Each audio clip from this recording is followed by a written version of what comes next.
옛날 옛날 어느 깊은 산속에 지혜로운 스님이 살고 있었습니다.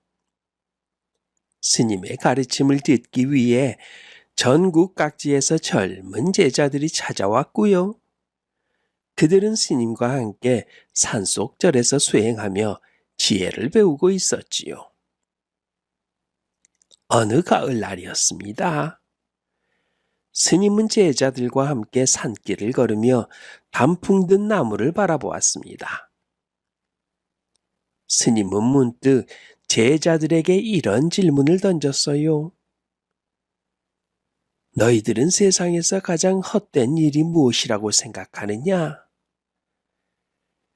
제자들은 잠시 멈춰서서 서로의 얼굴을 쳐다보며 생각에 잠겼습니다. 스님의 질문은 단순해 보였지만 속에는 깊은 뜻이 담겨 있었고요. 제자들은 이를 곰곰이 생각했지요. 마침내 나이 어린 제자가 가장 먼저 입을 열었습니다. 스승님, 제가 생각하기에 사람들은 오직 자기 욕심 채우기 위해 무엇인가를 추구하는 것이 헛된 일이라고 생각합니다. 욕심은 끝이 없고 언제나 더 많은 것을 원하게 되니까요. 스님은 미소를 지으며 제자의 말을 들었습니다. 다른 제자들도 그의 자극을 받아 각자의 생각을 나누기 시작했지요. 이번에는 가장 연장자인 제자가 입을 열었습니다. 네, 저는 물질을 쫓으며 그 안에서 행복을 찾으려 하는 일이 헛된 것이라고 생각합니다. 물질은 오래가지 못하고 소유할수록 더 큰 것을 원하게 되니까요. 과연 진정한 만족이 있을까요? 스님은 고개를 끄덕이며 그들의 대화를 들었지요.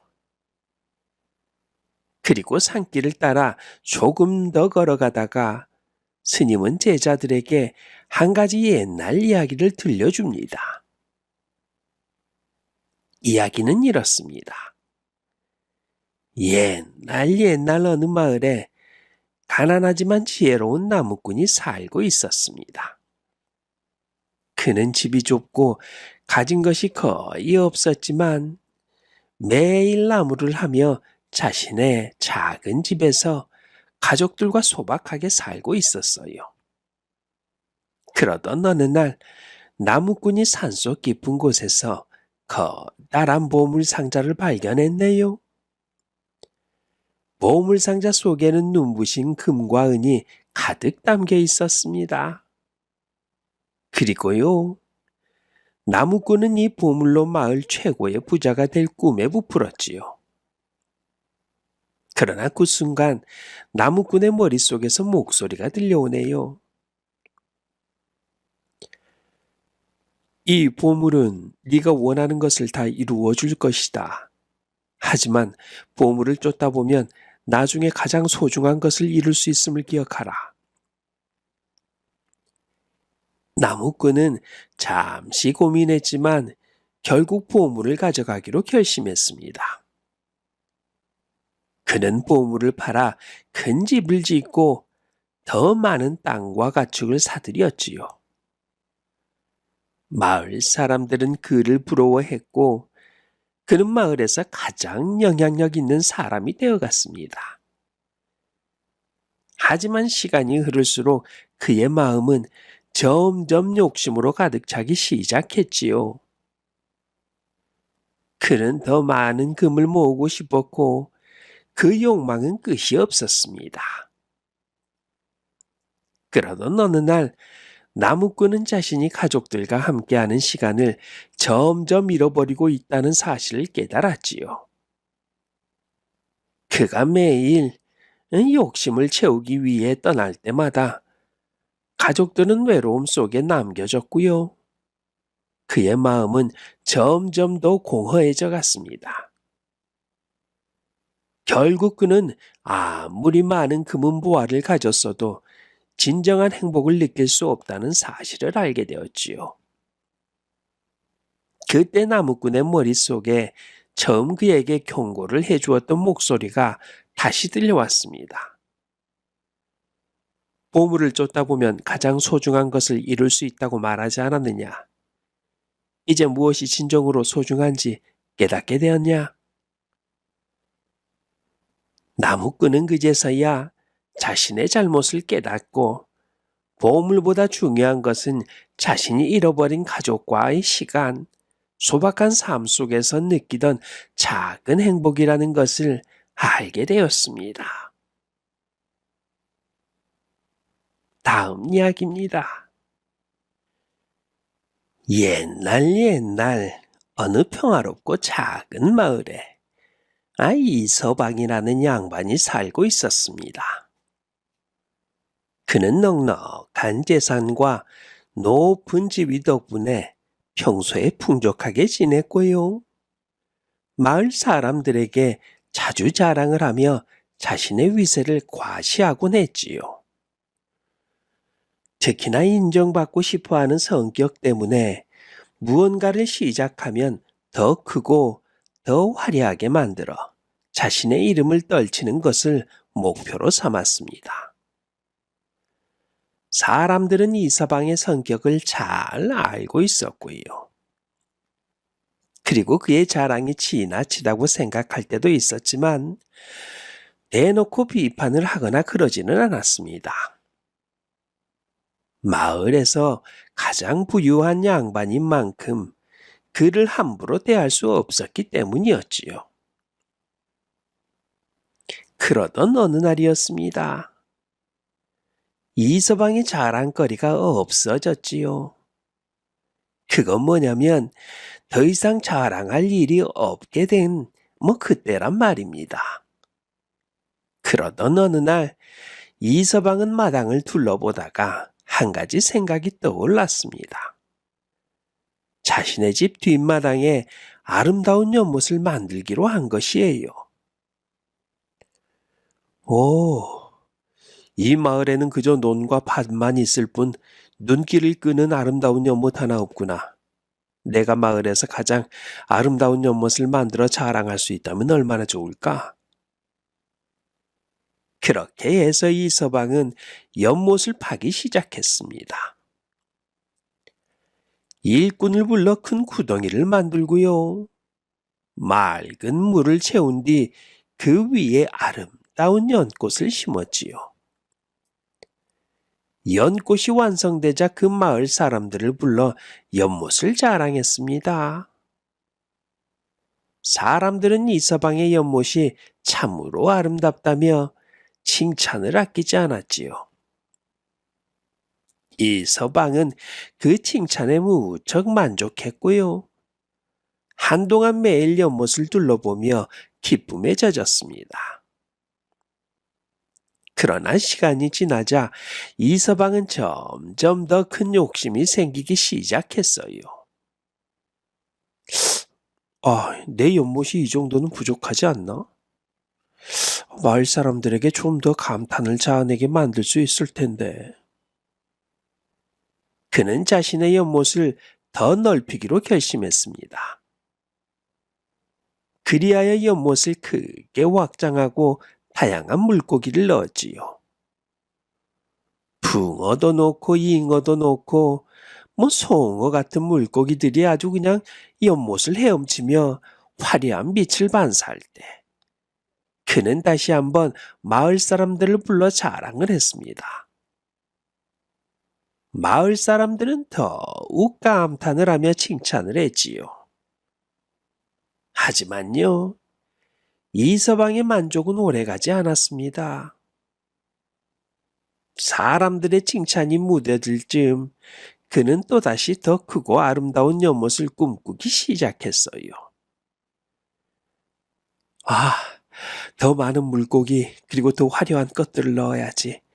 그러면 마을 사람들은 또 나를 다시 한 번 더 칭찬할 테니까. 이서방은 욕심을 더 채우기 위해 연못 주변에 정자를 세우고 아름다운 나무와 화초들을 심었습니다.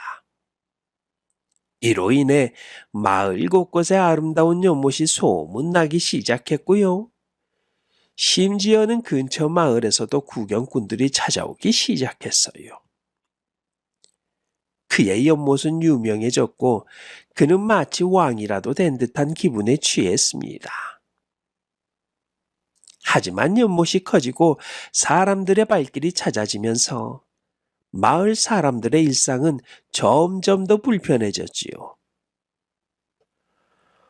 아휴, 연못에 물을 대는데 사용하는 물이 너무 많아져 마을 우물물이 부족해졌다네. 논밭에 물을 대야 할 물이 부족해지면서 농사를 짓는 농부들은 매일 물을 퍼올리느라고 고생을 했습니다. 농부들은 점차 불만을 품기 시작했지만요. 이서방은 여전히 자신만의 욕심에 빠져 마을 사람들의 불편을 알아채지 못했지요. 그러던 어느 날 이서방은 연못을 더 화려하게 만들고 싶다는 욕심이 더욱 커졌습니다. 그는 연못을 더욱 확장하기로 결심했고요. 이번에는 연못 둑을 쌓아 연못에 물을 더욱 많이 채울 수 있도록 설계를 했지요. 그러나 이는 마을의 물 공급을 더욱 악화시키는 결과를 초래했습니다. 연못이 계속 커지자 마을 사람들은 결국 참다 못해 이서방에게 찾아가 항의를 했지요. 서방님, 연못이 너무 커서 우물의 물이 부족해지고 있습니다요. 우리도 농사를 지어야 하는데 물이 부족해 일이 어렵습니다. 농부들이 조심스럽게 말했어요. 하지만 이서방은 마을 사람들의 말을 가볍게 여겼습니다. 내가 연못을 아름답게 만드는 것이 얼마나 중요한 일인지 모르겠소? 마을을 위해서 말이오. 내가 마을의 얼굴을 내세우고 있으니 그 정도의 불편함은 감수해도 되지 않겠소? 마을 사람들은 실망스러운 표정으로 돌아갔지만요. 그들은 이서방의 연못을 지켜보며 불안감을 감추지 못했습니다. 연못이 더욱 커질수록 이서방의 욕심도 함께 커지는 듯 보였어요. 그리고 마을 사람들의 걱정은 현실이 되었습니다. 그해 여름, 예고도 없이 폭우가 쏟아졌어요. 하늘이 잿빛으로 뒤덮이고 번개와 천둥이 밤새 계속되었습니다. 비가 계속 내리자 마을은 물에 잠길 위험에 처했습니다. 마을 사람들은 각자 집 앞에서 물이 들어오는 것을 막기 위해 모래주머니와 나무 막대를 쌓으며 불안하게 밤을 보냈지요. 밤새 폭우가 쏟아지는 가운데 이서방의 연못은 감당할 수 없는 물의 양에 점점 불어나기 시작했습니다. 새벽녘에 드디어 연못의 뚝이 터지면서 거대한 물줄기가 마을로 쏟아져 내려왔어요. 쏟아진 물은 마을 곳곳을 휩쓸었고요. 농작물과 마을 사람들의 집들이 물에 잠겼습니다. 아침이 되었을 때 마을은 그야말로 참혹한 상황이었어요. 마을 사람들은 집과 논밭이 물에 잠긴 것을 보며 망연자실했지요. 농부들은 애써 키운 작물들이 떠내려가고 마을 사람들은 집과 소중한 물건을 잃었습니다. 마을 사람들은 큰 슬픔과 분노로 이서방의 집으로 몰려갔지요. 이서방, 당신의 욕심 때문에 우리 마을이 이렇게 됐소. 당신의 연못 때문에 물난리가 난 것을 보고도 아무런 생각이 없단 말이오. 우리의 농작물과 집들이 모두 물에 잠겼소이다. 이제 어쩌란 말이오. 이서방은 사람들의 항의에 아무 말도 할 수가 없었습니다. 그는 그저 연못을 자랑하고 싶은 마음에 확장하고 꾸민 것뿐이었는데요. 그것이 이토록 큰 피해를 줄 줄은 상상도 못한 것이었지요. 이때 마을에 나이 많은 어르신이 사람들을 가라앉히고 조용히 이서방에게 다가왔습니다. 어르신은 차분한 목소리로 말했어요. 이서방, 자네의 연못은 처음엔 아름다웠네. 마을 사람들도 그 풍경을 즐겼지. 그러나 과유불급이라 하였네. 자네는 그 말의 의미를 알고 있는가? 지나친 것은 오히려 모자란만 못하다는 뜻이야. 욕심은 처음엔 작은 만족을 주지만 그 만족은 금세 사라지고 더 큰 욕심을 부르게 되지. 자네의 연못이 이 마을 사람들에게 미친 피해를 보게나. 이는 그저 작은 욕심이 만들어낸 참사가 아니겠는가. 어르신의 말에 이서방은 큰 충격을 받았습니다. 그는 그동안 마을 사람들이 자신을 어떻게 바라보고 있는지, 연못을 확장하며 그들이 겪은 불편함을 전혀 헤아리지 못했다는 사실을 깨달았습니다. 이서방은 고개를 떨구며 깊은 뉘우침에 빠졌지요. 예, 이제야 깨달았습니다. 저의 욕심이 불러온 화가 이렇게 크다니요. 제 잘못입니다. 이서방은 마을 사람들에게 사죄하며 자신의 연못을 다시 작은 연못으로 줄이겠다고 약속을 했지요. 그는 자신 연못 주변에 심었던 값비싼 화초들을 마을 사람들에게 나누어 주고 연못을 공용으로 사용할 수 있도록 개방했습니다. 마을 사람들은 이서방의 변화를 지켜보며 조금씩 그의 진심을 이해하기 시작했지요. 이서방은 그 후 연못을 마을 사람들이 함께 사용할 수 있는 공동 우물로 만들어 물이 필요한 농부들이 언제든지 물을 쓸 수 있게 했습니다. 또한 매년 연못 주변에서 마을 사람들이 모여 함께 이야기를 나누고 작은 축제를 열었지요. 이서방은 욕심에 빠져 있던 과거를 되돌아보며 이제는 마을 사람들과 함께하는 삶의 소중함을 깨달았습니다. 그는 욕심을 내려놓고 소박하고 평온한 삶을 살며 과유불급의 교훈을 가슴에 새기고 살았지요. 이서방의 변화된 모습은 마을 사람들에게도 큰 영향을 주었고요. 마을에는 화합과 평화가 가득하게 되었습니다. 이 이야기는 마을 사람들 사이에서 오랫동안 전해 내려오며 많은 이들에게 욕심이 불러오는 교훈을 상기시켜 주었지요. 다음 이야기입니다. 옛날 한산한 작은 마을에서 이서관이라는 청년이 자라고 있었네요. 그는 어려서부터 성실하고 강직한 성품을 가졌으며 가난했지만 항상 소박한 생활을 추구하며 누구에게도 해를 끼치지 않는 신념을 지키려고 노력했습니다. 마을 사람들은 이런 이서관을 칭찬했고요. 그는 큰 사람이 될 제목이라는 소리를 들으며 자랐습니다. 가문은 가난했지만 청렴과 신의를 중요하게 여겨온 터라 이서관은 어릴 때부터 부모님으로부터 작은 탐욕도 크게 번지게 된다라는 교훈을 듣고 자랐지요.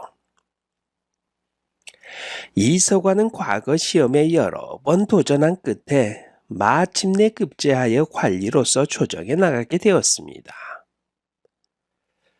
사람들은 그를 환영했고요.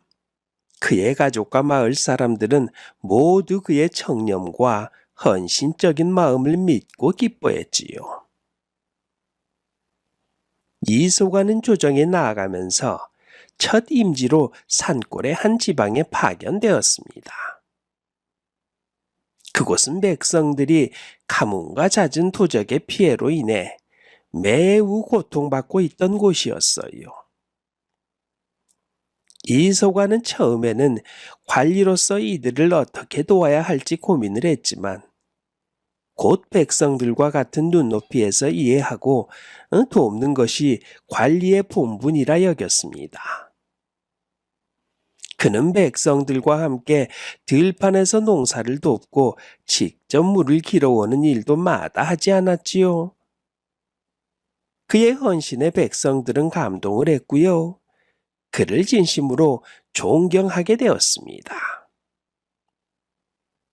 그러나 조정에서는 그의 청렴한 행동이 오히려 다른 관리들의 눈에 거슬리게 되었습니다. 특히나 그곳에 있던 다른 관리들 김대감과 박서방은 이소관이 백성들에게 존경받는 모습을 보며 불쾌한 마음을 품었지요. 그들은 백성들로부터 부당하게 세금을 거두어 자신들의 사리 사욕을 채우고 있었고요. 이소관의 행동이 자신들의 위치를 위협한다고 생각했습니다.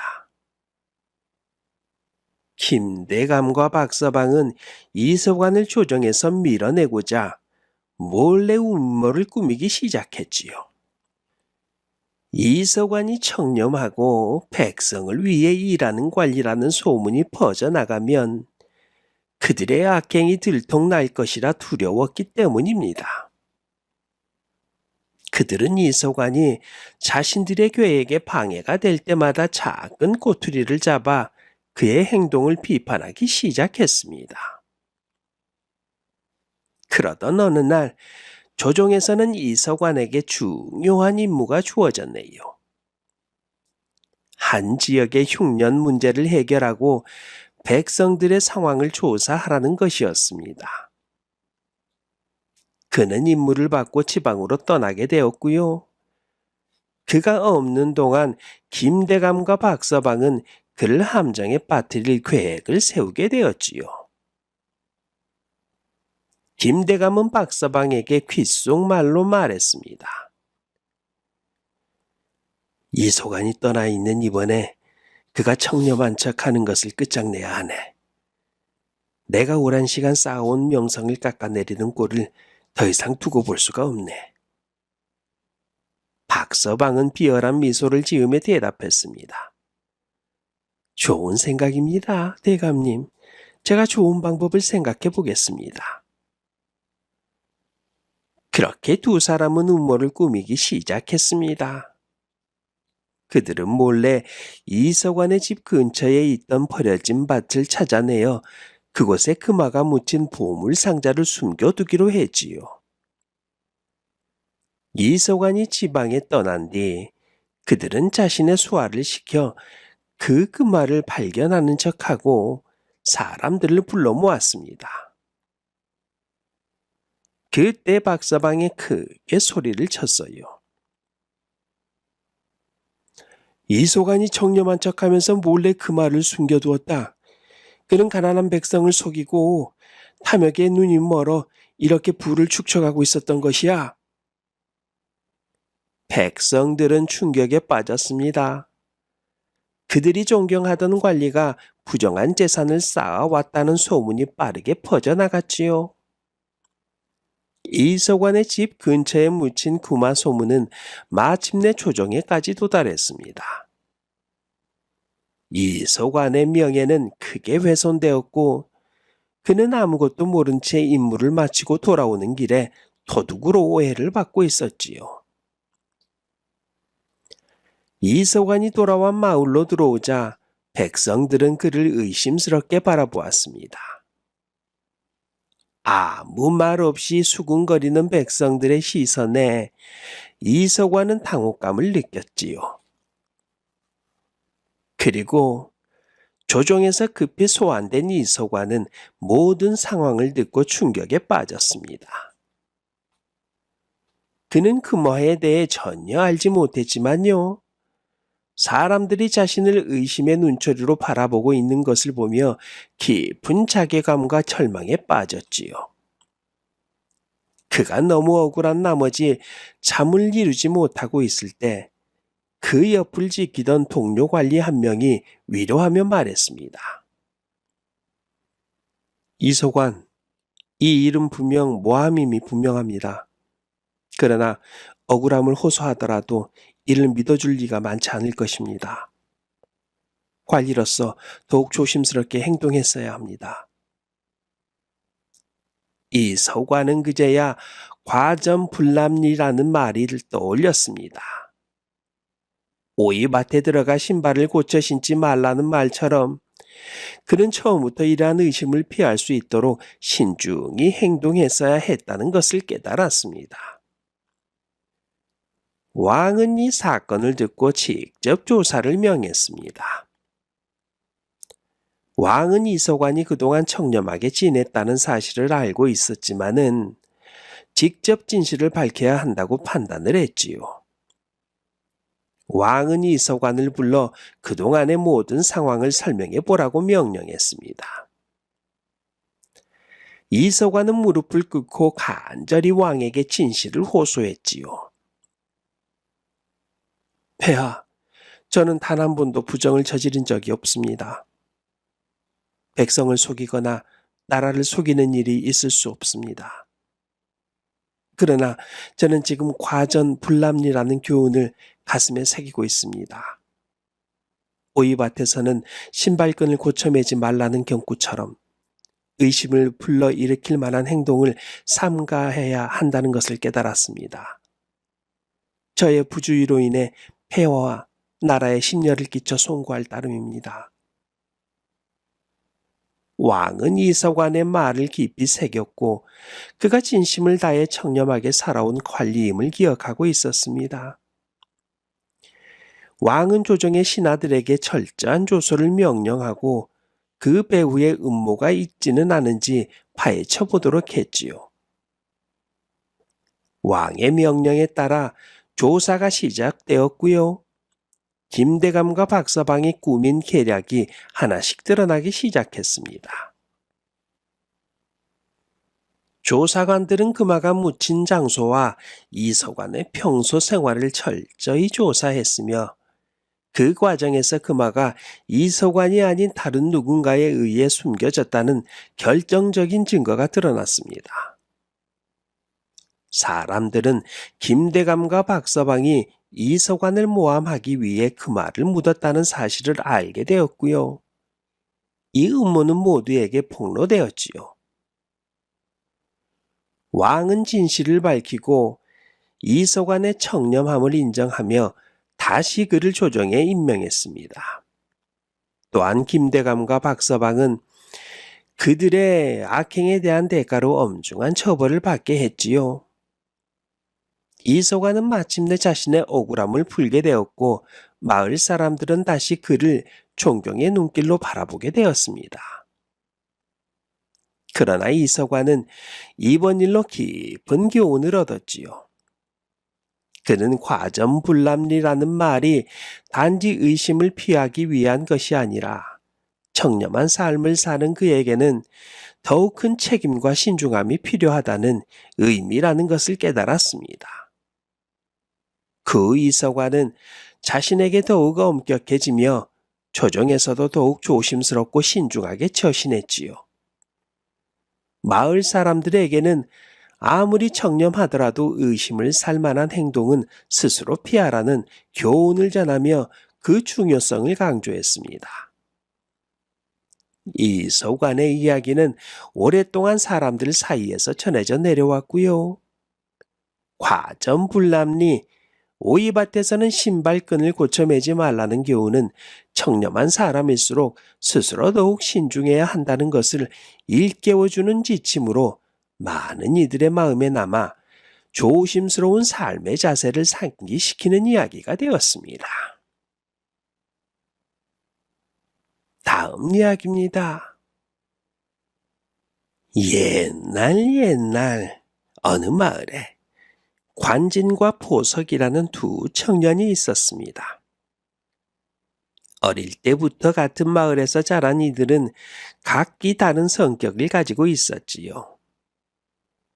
관진은 똑똑하고 용감했으며 새로운 일에 도전하는 것을 두려워하지 않는 사람이었고요. 보석은 조용하고 온화하며 사람들과 어울리는 것을 즐기는 성격이었습니다.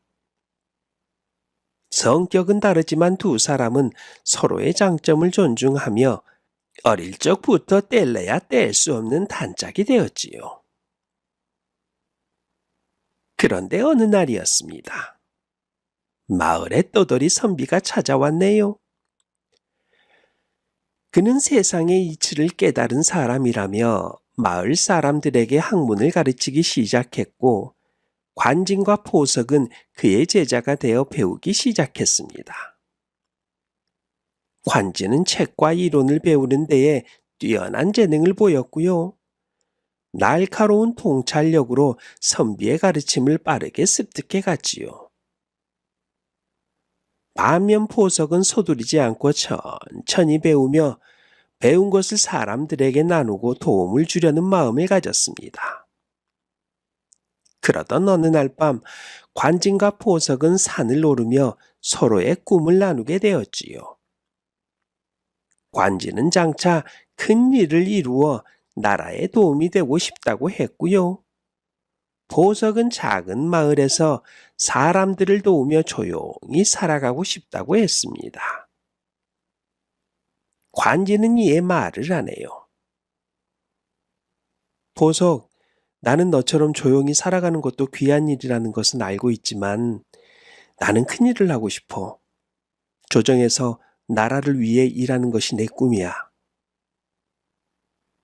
보석은 관진의 말에 미소를 지으며 대답을 합니다. 관진, 네가 어떤 꿈을 꾸든 나는 항상 너의 곁에 있을 거야.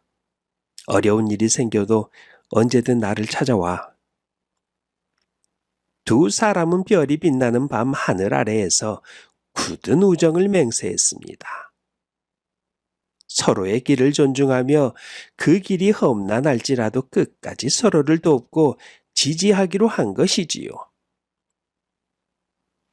청년이 된 관진과 포석은 각자의 꿈을 이루기 위해 떠났습니다. 관진은 과거 시험에 합격해 조정의 관직에 오르게 되었고요. 보석은 고향에 남아 농사를 짓고 이웃을 돕는 일을 하며 사람들의 신뢰를 얻었지요. 두 사람은 서로 바쁜 나날을 보내며 자주 만나진 못했지만 서로의 소식을 듣고 기뻐하며 언제나 마음으로 응원했습니다. 조정에 들어간 관진은 예리한 통찰력과 지도력을 인정받아 빠르게 두각을 나타내기 시작했어요. 그러나 그가 맡은 지역에 흉년과 도적들의 위협이 닥쳐오며 더 큰 어려움이 닥쳐왔습니다.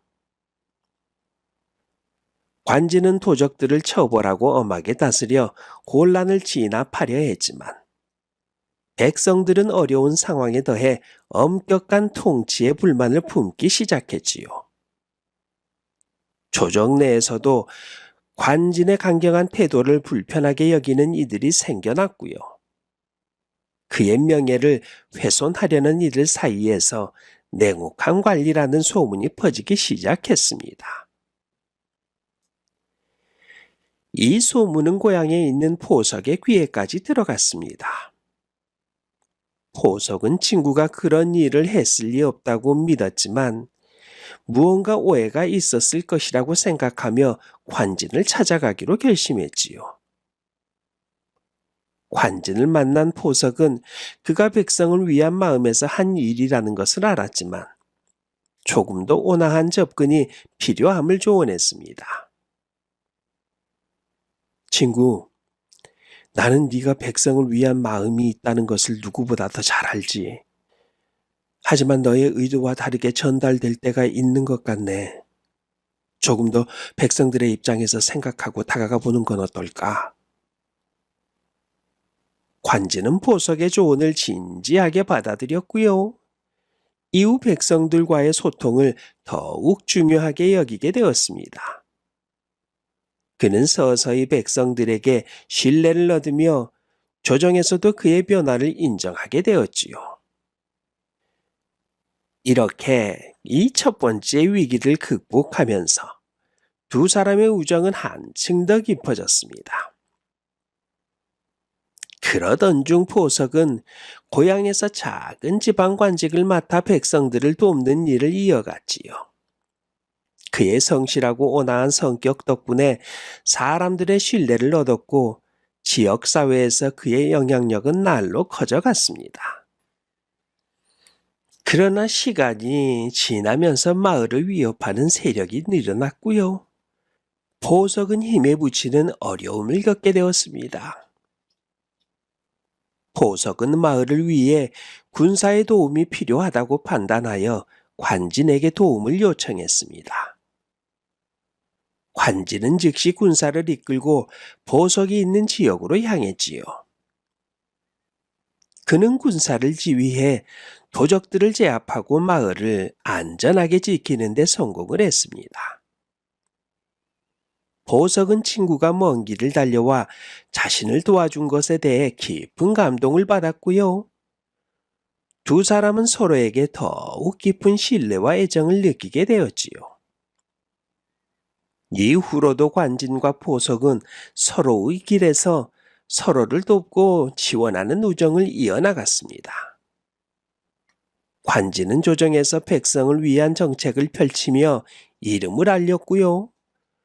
보석은 고향에서 사람들을 위해 일하며 점점 더 많은 사람들의 신뢰를 얻었지요. 그들은 자주 만나지는 못했지만 언제나 서로의 든든한 버팀목이 되어 주었습니다.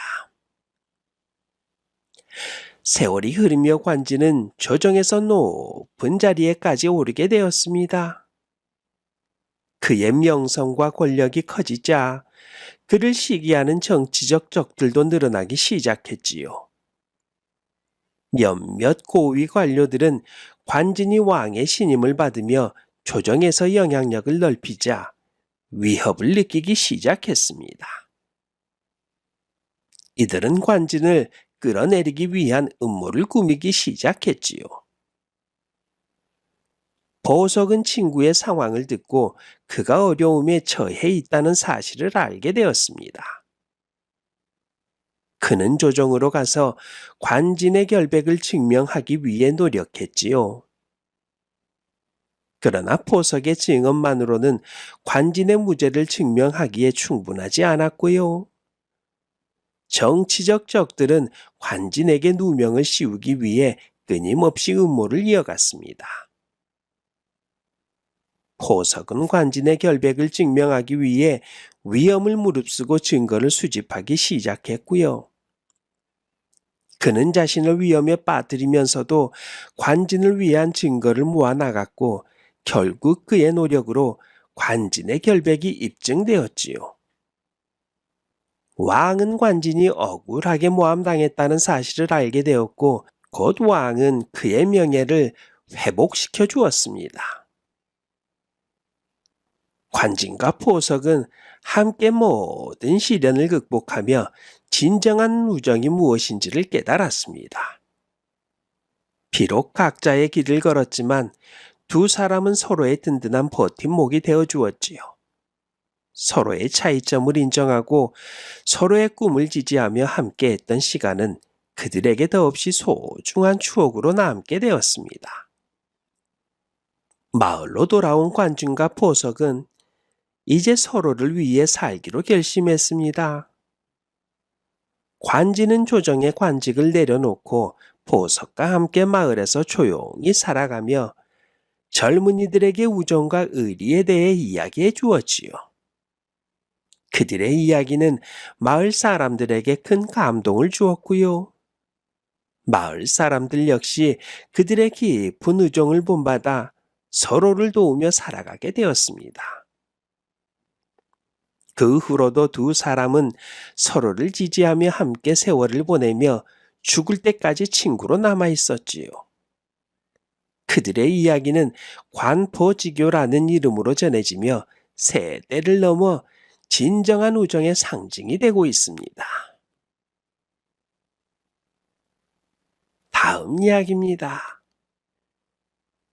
옛날 이현이라는 청년 화공이 있었어요. 현이는 산속에서 자란 덕에 숲과 자연의 아름다움을 누구보다도 잘 알고 있었지요. 그리고요, 더불어 그림 솜씨가 뛰어나 마을 사람들 사이에서는 이미 이름난 화가였습니다.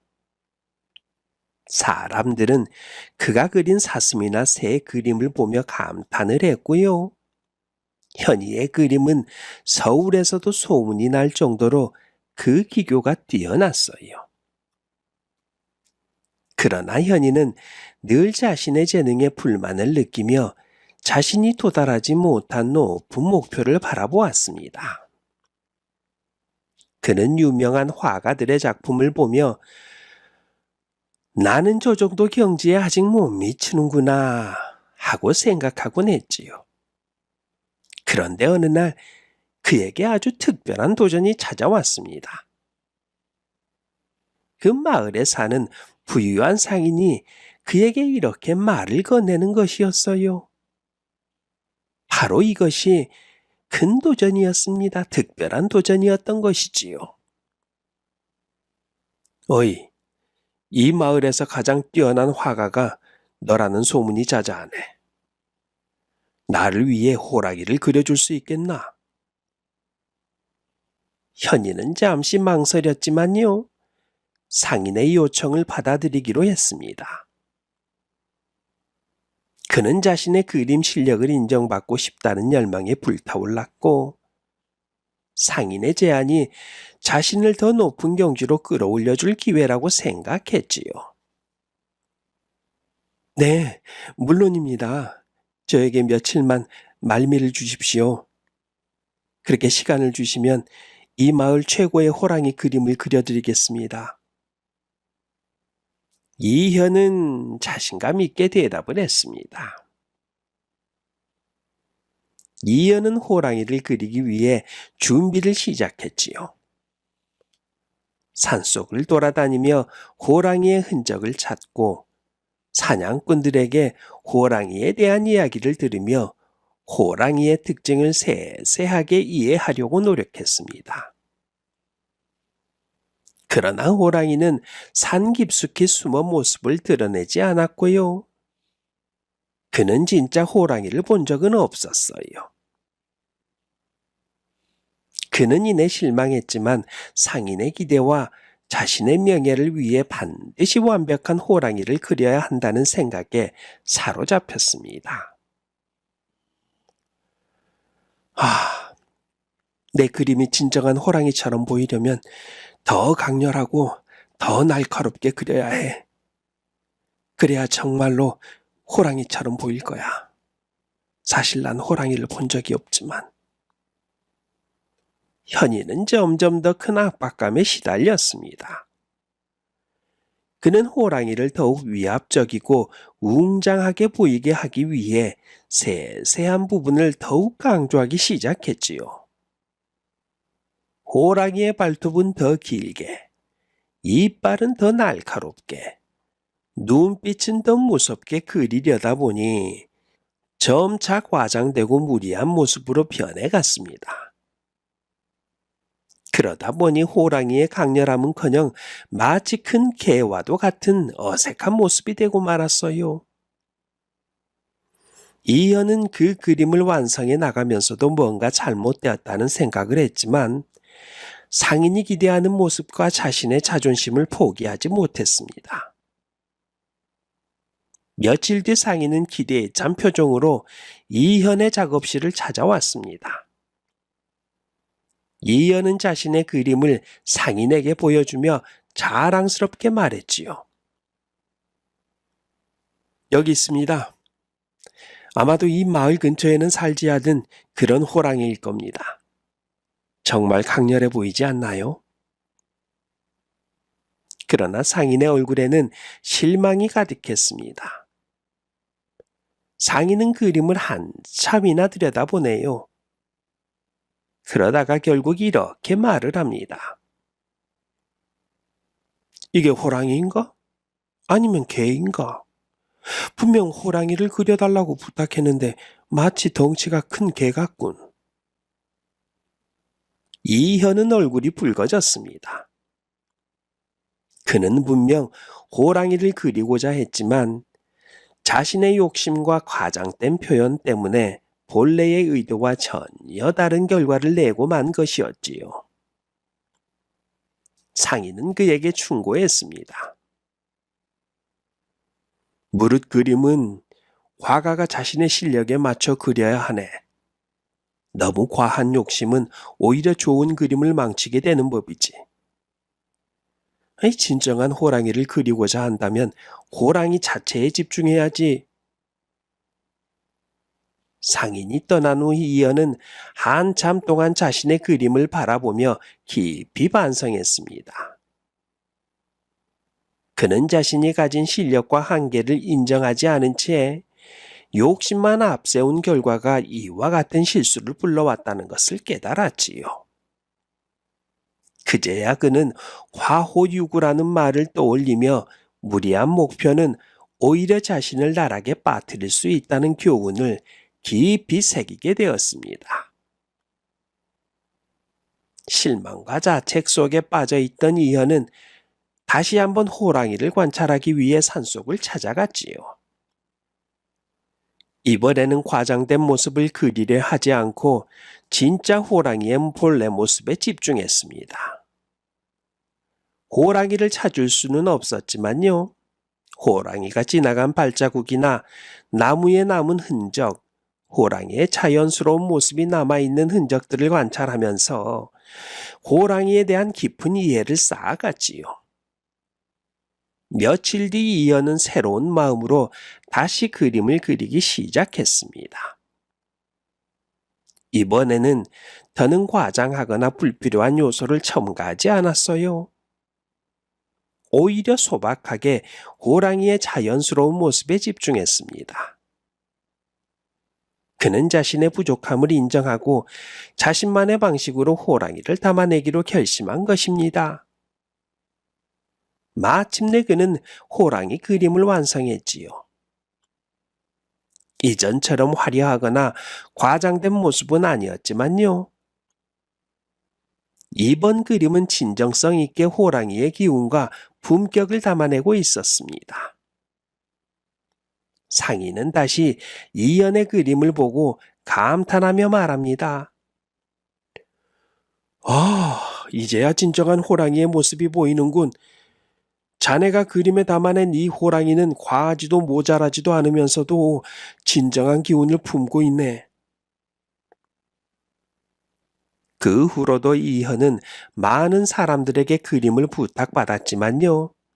더는 자신의 능력 이상을 과시하려 하지 않았습니다. 그는 항상 자연스러운 모습과 본질에 집중하며 그림을 그렸고요. 점차 사람들 사이에서 진정한 예술가로 인정받게 되었습니다.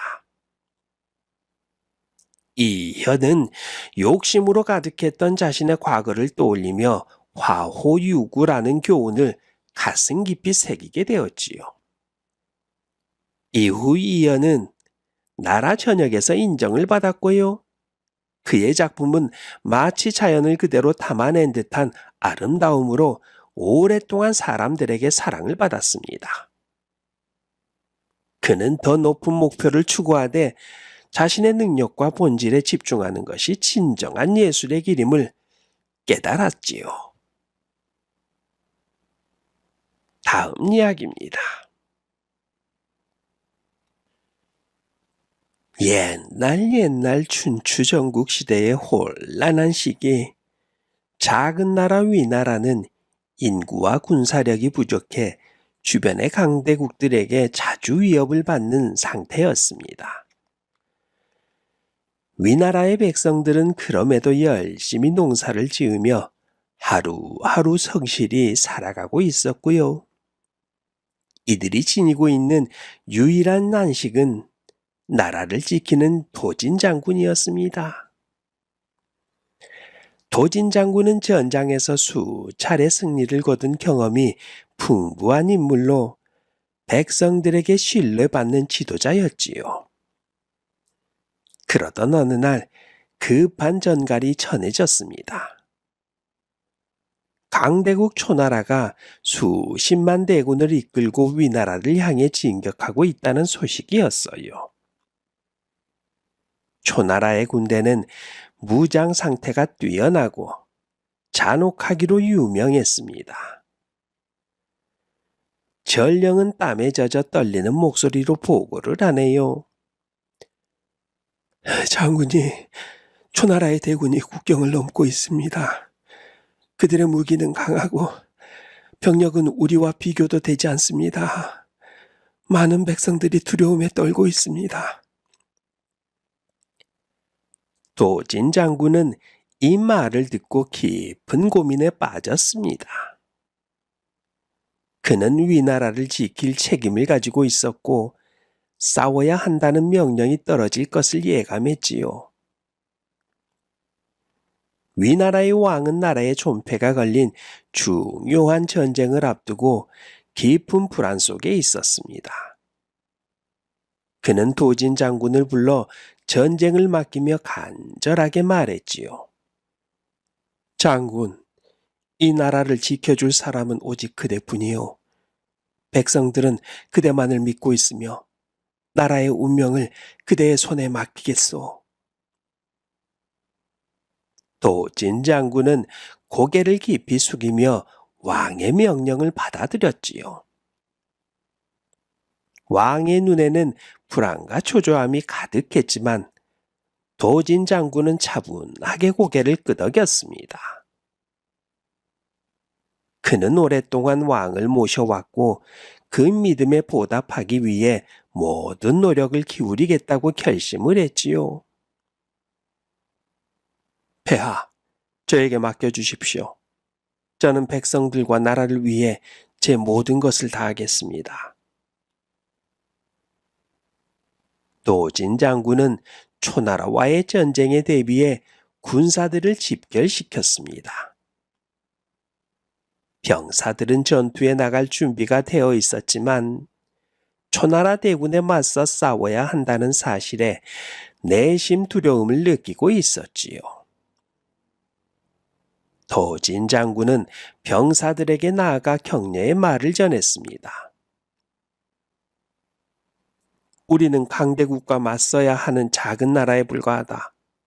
그러나 싸움은 수적 우세가 아닌 지혜와 용기로 이겨내는 것이다. 우리에겐 강한 의지와 나라를 지키려는 마음이 있다. 오늘 우리는 그 누구도 넘볼 수 없는 위나라의 정신을 보여줄 것이다. 도진 장군의 말을 들은 병사들은 고개를 끄덕이며 그를 따랐습니다. 장군의 용기와 결단력에 힘을 얻은 그들은 자신들이 해야 할 역할을 다하겠다는 각오를 다지기 시작했지요. 하지만 한편으로는 초나라의 막대한 병력을 떠올리며 불안감도 지우기 어려웠습니다.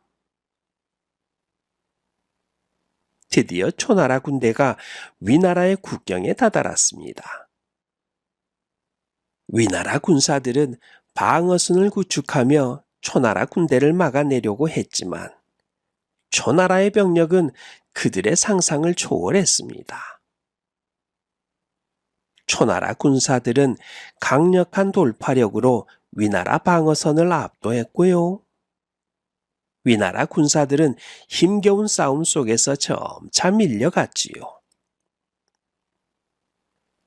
도진 장군은 싸움의 전황을 예의주시하고 있었지만요.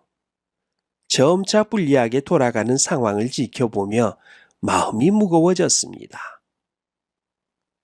그는 싸움을 지속하는 것이 병력 손실을 불러올 뿐이라는 것을 깨달았지요. 초나라 군대의 압도적인 병력과 무기의 강력함을 보며 지금은 전략을 바꿔야 할 시기라고 결심했습니다. 도진 장군은 부하 장수들을 불러 전략적 후퇴를 제안했습니다. 지금 당장 모든 병력을 철수시키고 깊은 산속으로 물러나는 것이다. 그곳에서 전열을 가다듬고 그들이 약해지기를 기다리자. 무리하게 싸우기보다는 후퇴를 통해 다음 기회를 모색하는 것이 중요하다. 부하 장수들은 장군의 결정에 놀랬지만 그의 경험과 지혜를 믿고 따르기로 했습니다. 병사들은 명령을 따라 조용히 후퇴했습니다. 하지만요, 일부 병사들은 그렇게 생각하지 않았어요. 일부 병사들의 생각은 후퇴가 패배를 의미하는 것이라고 여겼지요. 후퇴 명령이 내려지자 불안감이 커졌고요. 이로 인해 사기가 떨어지는 모습도 보였습니다. 병사들 중 한 명이 용기를 내어 장군에게 이렇게 물어봅니다. 장군님, 왜 우리가 후퇴해야 합니까? 저기 가까이 오고 있는데 왜 싸우지 않고 물러나야 하는 겁니까? 이 말을 들은 도진 장군은요, 아주 침착하게 대답했습니다. 싸움은 단순히 전진만으로 승리할 수 있는 것이 아니다. 지금의 후퇴는 패배가 아닌 더 큰 승리를 위한 전략이다. 싸움은 전략적이어야 해. 초나라 군대는 수적으로는 우세하지만 산을 오르내리며 지치게 만들면 그들도 약해질 수밖에 없다. 도진 장군의 설명을 들은 병사들은 그의 전략을 이해하게 되었습니다. 그리고는 좀 전에 사기가 저하됐던 그런 병사들조차 조용히 그 명령을 따랐지요. 물론 사기는 다시 올라갔습니다. 도진 장군은 전군을 통솔하며 산속으로 병력을 이동시키기 시작했습니다. 그는 초나라 군대가 후퇴하는 위나라 군사들을 쫓아올 것을 예상하고 있었지요. 그리고 그들을 산속으로 유인하는 작전을 구체적으로 계획했습니다. 위나라 군사들은 산속에 깊숙이 들어가 진지를 구축하고 휴식을 취하며 전열을 가다듬었습니다. 도진 장군은 초나라 군대가 산속을 헤매다 지치고 자원과 병력을 소모할 것을 예상하고 기다렸지요. 그는 산속의 지형을 최대한 활용해 초나라 군대가 혼란에 빠지도록 했습니다. 초나라 군대는 위나라 군사들이 산속으로 들어간 것을 보며 그들의 뒤를 쫓기 시작했지요. 그렇지만요, 산의 험난한 지형과 복잡한 길 때문에 점차 지쳐갔습니다. 그리고 식량과 자원이 부족해지며 혼란에 빠지기 시작했지요. 도진 장군은 이러한 상황을 보며 적이 완전히 약해질 때까지 기다렸습니다. 며칠이 지나고 초나라 군대는 더 이상 진격할 수 없을 만큼 지쳐버렸지요. 도진 장군은 드디어 반격의 명령을 내렸습니다. 산속에 매복하고 있던 위나라 군사들은 기습 공격을 펼치며 초나라 군대를 공격했고요. 초나라 군사들은 미처 대처할 수 없는 상황에 빠져 혼란스러워했지요. 위나라 군사들은 도진 장군의 지휘 아래 초나라 군대를 몰아내며 승리를 거두었습니다.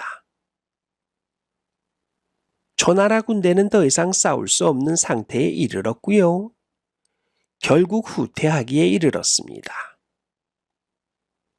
도진 장군의 전략적 후퇴와 지혜로운 판단 덕분에 위나라는 초나라의 대군을 물리칠 수가 있었던 것이지요. 전쟁이 끝난 후 위나라의 왕은 도진 장군을 불러 감사를 포하며 말했습니다. 장군의 지혜로운 후퇴 덕분에 우리는 큰 승리를 거둘 수 있었소. 오늘의 승리는 그저 싸움에서 이긴 것이 아니라 전략적 후퇴로 만들어낸 진정한 승리라 할 수 있소. 도진 장군은 고개를 숙이며 겸손하게 대답했습니다. 승리란 전진만으로 얻을 수 있는 것이 아니옵니다. 때로는 물로 서물어